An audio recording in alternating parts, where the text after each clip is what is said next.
Hello दोस्तों, get set SSB में स्वागत है। आज का लेक्चर टॉपिक है बीएआरसी यानी बाबा एटॉमिक रिसर्च सेंटर। इसको बताने से पहले एक इंटरेस्टिंग बात बताता हूँ कि मैं कुछ दिनों पहले ये राज समानी हो गया या टीआरएस या रणवीर इलावदिया का शो देख रहा था। तो एक डॉक्टर वेलुमनी के बारे में बात चल रही थी, है ना, कि उन्होंने 5,000 करोड़ रुपए कैसे कमाए। तो इंटरेस्टिंगली वो पहले बार्क में काम करते थे। BRC बाबा एटॉमिक रिसर्च सेंटर बॉम्बे, उधर से मेरा एक इंटरव्यू लेटर आया था। ठीक है, तो बार्क के दौरान ही उन्होंने डॉक्टरेट डिग्री ली थायराइड बायोकेमिस्ट्री में, और थायोकेयर नाम का एक उन्होंने ब्रांड बनाया जो कि थायराइड टेस्टिंग लेबोरेटरी थी अराउंड 1996। ठीक है, तो उस समय से उन्होंने एक स्टेटमेंट दी थी। ठीक है, अगर तुम देखना बहुत सारे यूट्यूब पे रील्स मिल जाएंगी जिसमें बोलते हैं कि इसमें एक पंच लाइन है कि सुना भी होगा तुमने वो कि गया तो बाल आया तो पहाड़, ऐसे करके बोला था उन्होंने। तो उन्होंने एक चीज़ बोली थी कि जो लोग अपनी फील्ड में, उनकी मैथमेटिक्स फील्ड थी, ठीक है, अपनी फील्ड से हटके काम करते हैं, तो उन्होंने हटके क्या काम किया, पीएचडी कर दी, वो भी बायोलॉजी वाले टॉपिक पे, है ना, थायराइड, जिसके बारे में उनको पता भी नहीं था। तो उस टॉपिक पे पीएचडी करके फिर जाके एक ऐसी कंपनी बनाई जिसका आईपीओ रिलीज़ हुआ और 5,000 करोड़ रुपए कमा लिए, है ना। तो ऐसा करने का रीज़न जो था बैकग्राउंड में बीएआरसी था। उनकी पहली जॉब वहीं थी, उन्होंने वहीं से काम किया। तो मैं ये कहानी सुनाने का रीज़न क्या है कि अगर तुमसे पूछ लिया जाता है लेक्चरेट में, मान लो टॉपिक आया बीएआरसी, क्योंकि ऐसा हो सकता है ना कि कुछ बच्चों को इसरो आए, कुछ को डीआरडीओ आए, कुछ को बाहर का है ना। तो मैंने पहले दो तो तुम्हें बता ही दिया, इसरो डीआरडीओ, तो उसका आइडिया तो तुम्हें लग गया। ठीक है, बीएआरसी में क्या समझना है, एक चीज़ तो इतना तो तुम्हें आइडिया होगा कि हम कहीं एटॉमिक, यहाँ पे न्यूक्लियर पावर की बात कर रहे हैं। तो अगर कंटेंट नहीं आता बनाना तो कैसे बनाते हैं वो बता रहा हूँ मैं, और आसपास की नॉलेज रखना कितना इंपॉर्टेंट है वो बता रहा हूँ।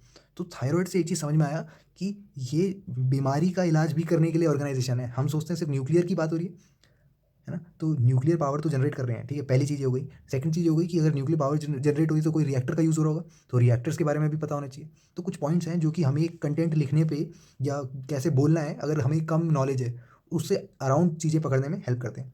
थर्ड थिंग इज, अगर न्यूक्लियर रिएक्टर का काम हो रहा है तो वेस्ट डिस्पोजल, क्योंकि न्यूक्लियर वेस्ट को अलग डिस्पोज करना पड़ता है, तो उस पर भी काम हो रहा होगा, है ना। तो सारी बातें डिस्कस करते हैं, स्टार्ट करते हैं। Respected GDO sir and my dear friends, today I will choose BARC और the Bhabha atomic research centre, a leading institute in India's nuclear science and research. ठीक है, न्यूक्लियर साइंस और रिसर्च की बात करें तो BARC is the leading institute. दोबारा बोलता हूँ, बाबा और एटॉमिक रिसर्च सेंटर, याद हो गया। I will cover this topic in 4 parts में। कौन से? बैकग्राउंड, मेजर कॉन्ट्रीब्यूशन क्या है, रीसेंट अचीवमेंट क्या है, and finally a conclusion with a relevant quote. अब रिलेवेंट कोट किसका दे सकते हो? सबसे बेस्ट रहेगा होमी होमी बाबा का ही दे दो। ठीक है, होमी जहांगीर बाबा, अगर तुम्हें नहीं पता तो ही वॉज अ फादर। ठीक है, अभी बताऊंगा नीचे। और जिस पे भी मैंने ब्लैक पेन से अंडरलाइन किया है उसको याद रखना, ये उसको याद रखना जरूरी है, वो फैक्ट्स हैं। और तुम्हारा जीटीओ खुश हो जाएगा, ये जो सुन रहा होगा वो बोलेगा हाँ इसको सच में नॉलेज है। 3-4 बार पढ़ना है इसको, और फैक्ट्स याद करते रहने हैं हर हफ्ते भर हफ्ते। ठीक है, starting with its background. BARC वो स्टैब्लिश इन 1954। कुछ कुछ याद आया? मैंने DRDO 1958 बताया था, है ना। मैंने बोला था फाउंडेशन डे इस बार 66 फाउंडेशन डे चला था 1 जनवरी को, इसका भी आता है 3 जनवरी को। और 1954 तो यानी 70th, 70वां। ठीक है, तो एक की भी अगर याद है तुम्हें, डीआरडीओ से बार की भी याद कर सकते हो। 4 साल पहले की बात है, बाय डॉक्टर होमी जहांगीर बाबा। किसने स्टैब्लिश किया था? डॉक्टर होमी जहांगीर बाबा ने, often called the father of India's nuclear programme. मैंने कॉमेडी भी देखी थी जिसमें होमी पे मजाक उड़ाया था कि कोई कैसा कौन सीरियसली लेगा जिसको होमी बोलते हैं। ठीक है, इसलिए उन्होंने भाभा एटॉमिक रखा। अगर होमी एटॉमिक रखते तो ऐसे एक कॉमेडी थी। ठीक है, मेरे को पता नहीं है किसने बोला था, शायद चौबे जी ने बोला था। सरकार ने भी फर्स्ट फर्स्ट नेम यूज नहीं की कि होमी एटॉमिक रिसर्च सेंटर में, तो फिर लोकेटेड इन ट्रॉम्बे। ठीक है, Trombay is famous for this. Trombay Mumbai में एक जगह का नाम है जहाँ पे हमारा रिसर्च सेंटर है। BARC was initially named the atomic energy establishment Trombay, AEET। ठीक है, इनिशियली उसका AEET नेम था, that is atomic energy establishment Trombay, and was renamed after doctor Bhabha's passing in 1966, है ना। तो सेम केस ऐसे ही होता है, इसरो में भी हुआ था, जब पास अवे हुए तो उनके उनके रिस्पेक्ट में एक नाम रख दिया गया।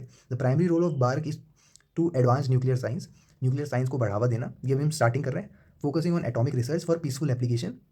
ठीक है, एटॉमिक रिसर्च पे देखो, न्यूक्लियर साइंस, एटॉमिक रिसर्च, याद हो गया। एंड ब्लॉस्टरिंग, देखो एक अच्छा शब्द है, इसको कोशिश करना बोलना। मैंने फॉस्टरिंग भी बताया हुआ है और ब्लॉस्टरिंग भी बोल रहा हूँ, सपोर्ट करना, इंकरेज करना, कि नेशनल सिक्योरिटी में हेल्प होगी। ये सारा काम हम क्यों कर रहे हैं? नेशनल सिक्योरिटी बढ़ाने के लिए, क्योंकि वहाँ पाकिस्तान भी बैठा है न्यूक्लियर बना के। Among its major contribution, BARC है significantly advance nuclear technology for power generation. अब देखो यहाँ पे कॉन्ट्रीब्यूशन की बात हो गई, तो किस किस फील्ड में है? पावर जनरेशन में। न्यूक्लियर की बात हो रही है तो पावर जनरेट भी हो सकती है, मेडिसिन में भी काम आ रहा है। ठीक है, मैं बताता हूँ कैसे। एग्रीकल्चर में, एग्रीकल्चर भी काम आ रही है, क्रॉप यील्ड बढ़ रही है, और इंडस्ट्री में तो आ ही रहा है। ठीक है, the institution has developed several nuclear reactor, nuclear reactor बनाते हैं, including India's first research reactor Apsara. अब आर्यभट्ट का नाम तुमने याद कर रखा है, अप्सरा का भी कर लो भाई, ठीक है। इंडिया का पहला रिसर्च रिएक्टर कौन सा था? अप्सरा नाम था, जो कि 1956 के टाइम पे हुआ था, ठीक है। सोचो 2 साल में इन्होंने स्टार्ट भी कर दिया पहला रिएक्टर पे काम, that is Apsara. BARC development for the pressurised heavy water reactor. अब ये इसको भी याद रखना है, PHWR pressurised heavy water reactor. इसकी development design has been fundamental to India's nuclear power plant. जैसे हमारा इसरो का PSLV काम का था, वैसे ही उसी लेवल का ये भी है, ठीक है। प्रेशराइज्ड हैवी वाटर रिएक्टर, जो कि आज भी इंडिया में न्यूक्लियर पावर प्लांट के फंडामेंटल उसी पे बेस्ड है, okay. Also BARC has developed radiation based technique. Radiation, क्योंकि हम किसकी बात कर रहे हैं, न्यूक्लियर पावर की बात कर रहे हैं, तो रेडिएशन बेस्ड टेक्निक्स यूज़ कर रहे हैं for preserving food and improving crop yield. तो देख लो, खेती में भी, फार्मिंग में भी काम आ रहा है, एग्रीकल्चर में भी काम आ रहा है। तो देखो, ये फार्मिंग, एग्रीकल्चर, क्रॉप यील्ड, ये सब एक साथ भी बोल सकते हो अगर कंटेंट कम है तुम्हारे पास और 3 मिनट तक खींचना है तो, ठीक है। Preserving food and improving crop yield and providing life saving isotopes. मैंने बोला मेडिसिन में भी काम आ रहा है। लाइफ सेविंग आइसोटोप पता है ना तुम्हें, फॉर मेडिकल डायग्नोसिस। ये हमने शायद पढ़े भी थे, क्या क्या थे, एक तो कोबाल्ट 60 था कैंसर के लिए, आयोडीन 131 थायराइड के लिए, फिर सोडियम 24 ब्लड सर्कुलेशन के लिए था, और एक थेलियम भी था शायद, थेलियम 201, चेक कर लेना एक बार, ये वो हमारे हार्ट में डैमेज चेक करता है जो। तो ऐसे करके आइसोटोप्स के बारे में भी ये काम करते हैं, उसमें भी life saving isotope for medical diagnosis and cancer treatment में। कैंसर ट्रीटमेंट का तो कोबाल्ट 60 ही फेमस है, ठीक है। तो उस चीज़ में भी काम होता है। तो देख रहे हो किस तरह से आइडिया बन रहा है कि न्यूक्लियर एनर्जी का यूज़ कर सकते हैं हम for power generation, for medicine, for agriculture, for industry, सब कुछ हमने यहाँ पे इसमें कवर कर दिया कि क्या क्या कॉन्ट्रीब्यूशन है BARC का, ठीक है। अप्सरा और PHWR को याद रखना। फिर आता है in recent years BARC has achieve noble milestones. तो अब रिसेंटली क्या क्या चीज़ें हुई, such as advancing reprocessing technology essential for India's nuclear fuel cycle, ठीक है। अब देखो, रीप्रोसेसिंग टेक्नोलॉजी का यूज़ हो रहा है कि फ्यूल साइकिल में हेल्प हो सके न्यूक्लियर की, और supporting prototype fast breeder reactor. ये ब्रीडर रिएक्टर के बारे में तो पढ़ोगे अगर तुमने, क्लास 12th की बात है, जब वो हाफ लाइफ डीके वगैरह पढ़ते थे, तो प्रदीप नाम की एक मोटी बुक आती थी, उसमें लिखा हुआ था ये सब, ठीक है। तो थोड़ा बहुत भी आइडिया, इतना जानने की जरूरत नहीं है, अगर इंटरेस्ट है तो क्यों नहीं, ठीक है। PFBR यानी प्रोटोटाइप फास्ट ब्रीडर रिएक्टर, जो कि कलपक्कम में ये प्रोजेक्ट काम हो रहा है, ठीक है। ये रिसेंट न्यूज़ है, तो रिसेंट को भी याद रखना है। Also BARC strength and nuclear waste management. मैंने बताया ना कि अब न्यूक्लियर एनर्जी का यूज़ हो रहा है, तो वेस्ट मैनेज भी करना पड़ेगा, तो उस स्ट्रेंथ कर रहे हैं, उसको भी बढ़िया कर रहे हैं। And worked on thorium based reactors, ठीक है। थोरियम बेस्ड रिएक्टर पे काम चल रहा है। An important step for India abundant thorium reserve. तुमने सुना होगा न्यूज़ कि हमारे पास बहुत सारा थोरियम है ना, तो उस अबंडेंस का यूज़ हो रहा है यहाँ पे, that is a crucial step by BARC। Beside energy, BARC contribute to India कोविड-19 चिपका देना है। DRDO के लिए भी कोविड-19 चिपकाया कि उन्होंने किट विट बनाई थी, ठीक है। इधर भी चिपका देना है। Management for developing sanitising technology, क्योंकि ये देखो हेल्थ पे भी काम कर रहे हैं, मेडिकल डायग्नोसिस पे भी काम कर रहे हैं, तो कोविड-19 में चिपकाना है इसको, ठीक है। तो ये इन्होंने इसमें भी हेल्प की कि sanitizing technology and diagnosis tool बनाए, जो कि वाइड रेंज ऑफ एक्सपर्टीज चाहते हैं। यही मैंने DRDO में भी बोला था। एंड कैसे करना है, एंड करना है कि I would like to conclude by saying, doctor Jehangir Bhabha की एक फेमस सेइंग के साथ मैं कंक्लूड करना चाहता हूँ। उन्होंने क्या बोला था कि no nation can progress without utilizing the power of science and technology. कितनी कितनी ऑब्वियस स्टेटमेंट है, याद रखना कितना आसान है। यहाँ कोई न्यूक्लियर नहीं डालना ज़बरदस्ती, यहाँ बस सिंपल बोलना है कि कोई नेशन आगे नहीं बढ़ सकता, प्रोग्रेस नहीं कर सकता without the power of science and technology, ठीक है। तो अब यहाँ पे कुछ अच्छी बातें कह देनी है। मैंने ये DRDO में बहुत सारी बातें लिखवाई थी, वो यहाँ भी चिपका सकते हो अगर वो याद है तो, ठीक है। BARC stand as a symbol of India scientific strength, ठीक है। DRDO भी strength, research strength, contributing to national security हर कोई कर रहा है।